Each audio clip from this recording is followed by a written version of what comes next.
Hi, thanks for joining. How are you guys? Good afternoon. This is Christine Pereira. I'm from Soulful Selling Bootcamp. And I wanted, hey, Kara. Hi, thanks for joining. Hey guys, thanks for joining. Awesome, good to see you here. So I wanted to do a quick scope this afternoon because Kara actually had a really great question, which was how to make your message stand out above everyone else, which I think is very relevant to selling, but it's really relevant to anyone, right? To writers, to anyone who is dealing with the public in general. So I thought we could talk about that today. I'll wait a couple minutes to see if a couple more people join. But I'm Christine Pereira, and I started Soulful Selling Bootcamp, and my goal is really to teach everyone to sell authentically. So anyone who thinks selling is icky or like wants to hide because they're thinking about selling, then my topics are for you, because I believe in soulful selling, which means low pressure. It means being yourself. It means not trying to be super outgoing. If you're not outgoing, it means just being authentic, and it means being honest. So not pretending that there's scarcity if there's not really scarcity, not using manipulative sales tactics, but really being honest and transparent, and still being really successful in sales. So if you're interested, I am doing a free webinar this Friday at 11 a.m. Pacific time. It's 5 tips for soulful selling.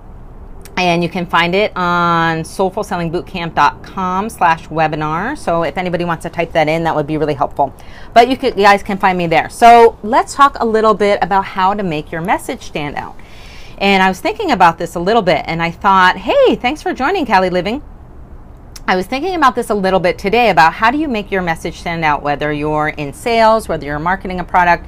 And you can look at it a couple different ways, right? If you think about how the sales funnel works, it all starts with marketing, right? At the very, very top, right? So you have to expose your message to a lot of different people, right? But one way to make sure that your message stands out is to make sure the right people are hearing it. So I think that's part of that is like where you're marketing, right? If you're, hey guys, thanks for joining.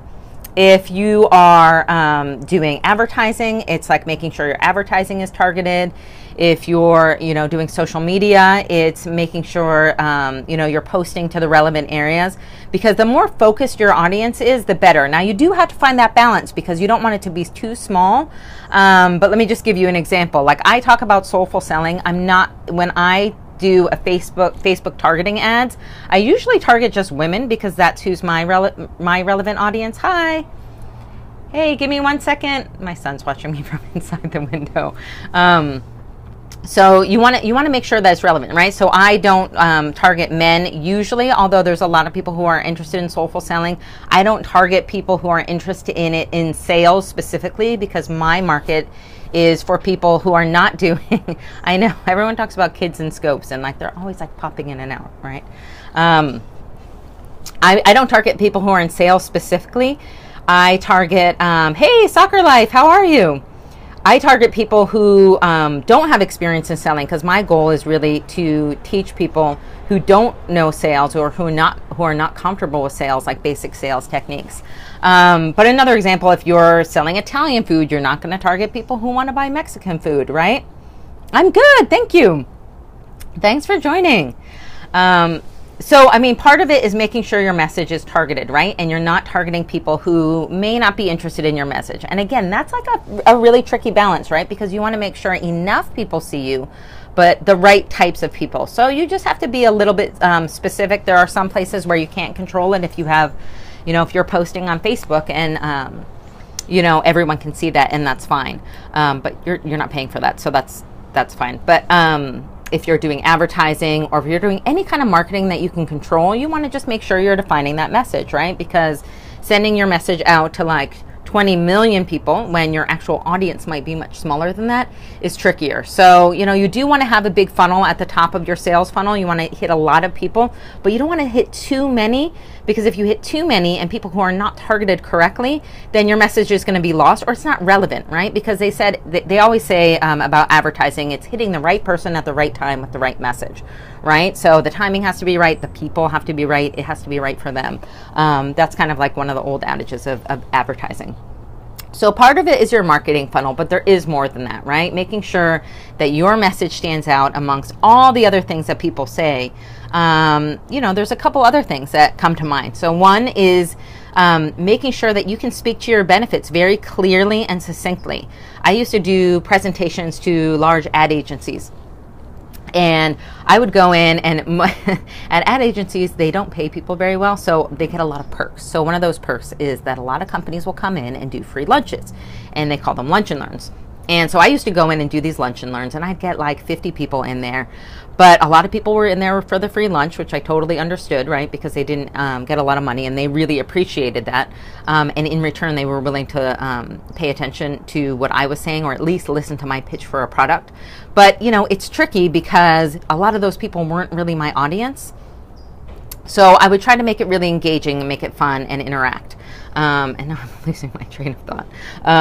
But yeah, I mean, that's something that we used to do, is, you know, go and educate people over lunches. And now I cannot even remember where I was going with that, but if somebody can remind me, that would be great.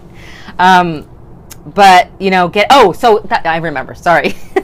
This is the hard thing about like looking at people's like notes, and also, hi, thanks for joining.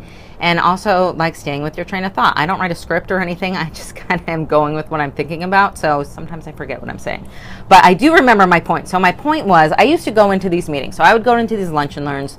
I would do a half an hour or a 45-minute PowerPoint presentation about the product or service that I was selling. I worked for a lot of digital media companies. And I would always say, my goal in this presentation is for them to remember one thing about my company. Not two things, not five things, one thing. Because they were all only half paying attention. Some of them weren't paying attention at all.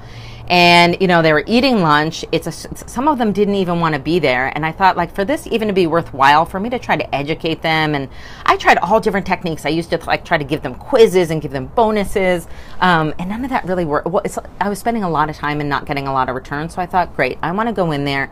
I want them to remember one thing about this product, like, hey, LiveRail is a place to buy video ads. Christine Pereira, I'm about soulful selling with authenticity. You know, think of what your one sentence benefit is and be able to like fit that into every situation, right? I think that's really important. To be able to speak really clearly and concisely about your message. So if your message takes like a half an hour to explain, or 5 minutes, or it's like 10 sentences, figure out what the core of your message is. Make it super, super simple. And then you can share that with people and make sure that it's relevant. Okay, so I think that's another thing, you know, making sure you're targeting the right people, making sure your message is really concise and clear, and then also make sure you're speaking to the benefits of that person, not the benefits that you see, but the benefits that you see for them. So for soulful selling, I always say I teach people to sell without fear, right? Because a lot of people are very fearful about selling or about making that ask, actually asking for money for their product or service. So that's their benefit. For them, they can walk away and be more confident, right? And feel empowered, or feel that sales is a little easier than it was before. So think about, if you are selling a product or service, what is the key benefit that you're providing? And what are the key message and the key benefits that you're providing to your audience, and be able to describe that in a sentence or a couple words. And I think that is really effective. That, and making sure you're talking to the right audience, because there are a lot of people out there, right? And there's a lot of people who are going to hear your message. So if you're speaking to people and they are not your target market, it's okay if it's not relevant for them, because your product is probably not meant to be relevant for everyone, right?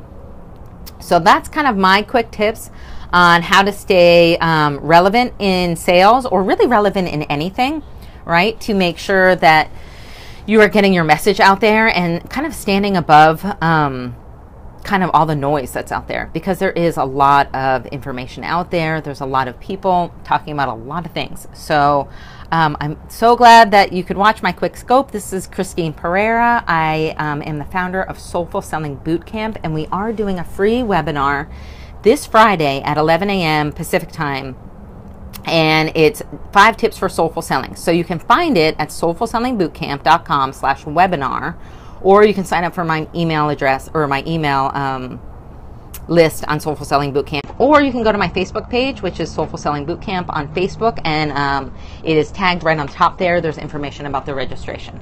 I have to run. I have my son who's trying to open my patio door and is going to come out here. But thank you guys so much for joining. It was great to see you, and I'll see you tomorrow.